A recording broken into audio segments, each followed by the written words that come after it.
ACP దూకుడుగా వ్యవహరిస్తూ BRS working president కేటీఆర్ను arrest చేసేందుకు చర్యలు చేపట్టింది. ఈ క్రమంలోనే తనను అరెస్టు చేయవద్దని కోర్టు ఆదేశం పొందిన కేటీఆర్ తనపై ఏసీపీ నమోదు చేసిన కేసును కొట్టివేయాలని పిటిషన్లు దాఖలు చేశారు. ఇందులో భాగంగా ఏసీపీ కౌంటర్కు సమాధానమిచ్చారు. ఒప్పందాల అమలు, డబ్బు చెల్లింపుతో తనకు సంబంధం లేదని హైకోర్టులో దాఖలు చేసిన రిప్లై అఫిడవిట్లో కేటీఆర్ పేర్కొన్నారు. ఒప్పందాల అమలులో విధానపరమైన అంశాలను చూసే బాధ్యత మంత్రిగా తనది కాదన్నారు.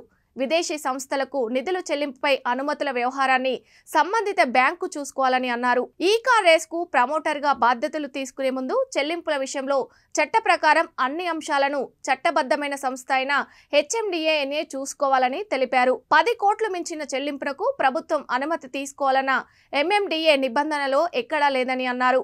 నిధుల బదిలీ మంత్రిగా తనకు సంబంధం లేదని పేర్కొన్నారు. 10వ సీజన్ పోటీలు జరగలేదు కాబట్టి రిఫండ్ కోసం ఫార్ములా ఈ రేస్ సంస్థకు దరఖాస్తు చేసుకోవచ్చని తెలిపారు.